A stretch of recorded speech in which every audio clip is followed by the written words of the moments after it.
everybody. Thank you and welcome to the first event, Dollars Against Domestic Violence. And we're going to begin with our panel. We have three different ladies who all have a testimony of being a survivor and overcoming domestic violence. And we're going to go down the line, and we're going to start with Neteria Mattox. Hi everyone, how are you? I'm Neteria Mattox Walker now, and I went through domestic violence from the ages of 18 through 21. So from the 1997 through 2001, I went through two domestic violence relationships back to back in my life. The first one, I met a guy, he charmed me. Didn't never think he would hit me, then we started fighting. Then we got Muslim married. So I said, okay, we Muslim married, he won't hit me no more. Young and crazy, we was fighting back and forth, never called the police, just, going with the motions. I'll leave, go back, didn't have to work. He took care of me, but at the end, it just kept fighting. So I left him, then started dating another guy. Got with him, he was 5 years older than me. Everything was good. First incident he hit me, I seen my ex-boyfriend, because I was thinking, he would never hit me. He knew I went through this. But after that, dated him, we would fight and just had to call the police on him. I mean, it was horrible. Bruises, scars, everything. But after that, I just said, you know what, I'm not going through this anymore. And I just decided, that's not for me. And also growing up, my auntie lost her life. Her boyfriend killed her. So growing up, I knew about domestic violence. And I knew, that's not a place for me. So every time I would go through these fights, I would think about my auntie, she died. And then, fast forward, 2011, one of my best friends was killed doing domestic violence. She made the news. Her children were involved in it. So, that's why I'm really pushing, trying to bring awareness to the community about domestic violence.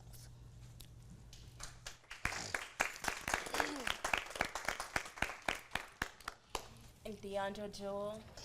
Good morning, everyone. First and foremost, I want to thank you all for coming out and showing support. As you know, it's Domestic Violence Awareness Month, so I want to tell my testimony. I experienced my first domestic violence incident back in 1999. I was a teenage mom, and I was with who I considered my first love. We were both in high school. After I had my first child, it started, I found out that he was doing drugs. And when he started doing drugs, he just started abusing me.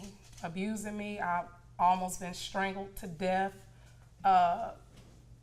Low self-esteem, it caused low self-esteem. He used to verbally abuse me. And I just would sit there and take it due to the fact that, now I know I didn't love myself at all. I used to always wonder, why do I go through this? I was raised well with both of my parents. My parents were married, had been together for years, and I just didn't understand why, I would allow someone to treat me that way. So the last incident when he almost strangled me to death, that's when I started to fight back. One thing I do know from experience, when you do go through domestic violence, you don't add violence to it. I just started fighting back. That last time I picked up a golf club and I was like, look, if you don't hit me again, we about to fight. So that was my last incident with him. I called the police, had him locked up, and he was locked up for some years behind that. So I moved on around, 2002. I moved on. I was being happy again. I got pregnant with my third child by that time. And when I got pregnant with my third child, that guy started abusing me when I was pregnant. He would pull out guns on me. I would have to call my mom and my dad to try, to hide out, use them as a hideout or whatever.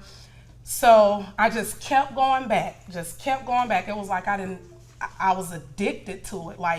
I would make excuses for him and everything. You name it, I done it. And that last incident, when I decided to let him go finally and move on with my life, he came all the way from North Carolina. He broke into my apartment. It was me and my 3 children. I hadn't had his child. His child was about 6 weeks. He broke into my apartment. Me and my first children fathers was in that apartment, and we were sleeping, and he woke us up with an M1, pointed M1 to us, told us to lay down on the floor execution style. And I kind of like snapped. I didn't know what was going on. I was shocked. So by him knowing my first children's father, he knew that he wasn't going to go out without a fight.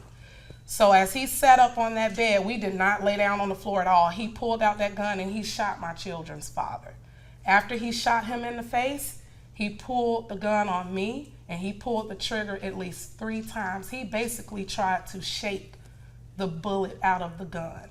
And when the bullet did not come out, that's when he kidnapped me and my 3 children, and I talked him into letting us go. I talked him into not kidnapping us. He was actually planning on going back to set the apartment on fire. He thought that my first children's father was dead. So his plans was to go back and set the house on fire and everything. But I talked him out of it, lo and behold, thank God. And he dropped us off at the Burger King on Memorial Drive. And that's when I called my family and let them know what had happened. And that was the last domestic violence situation that I went through. When I looked at my girls, that moment, I said, I cannot go through this anymore. I can't allow, I mean, how it would make me feel if they were to experience something like that growing up. It just really changed my life. It taught me how to love myself. At first, I didn't think that I had anything to love about me because I used to let it go on and go on. But then I just started loving myself. I would look in the mirror every day, compliment myself, start picking up the pieces in my life. I got in church. I told God that that's it. That is it. You got me, because I knew that I didn't supposed to be here. So I thank God that I'm able to share this testimony with you all to let you all know if you ever endure an experience like that, get out. Get out of it. Do what you can. Love yourself.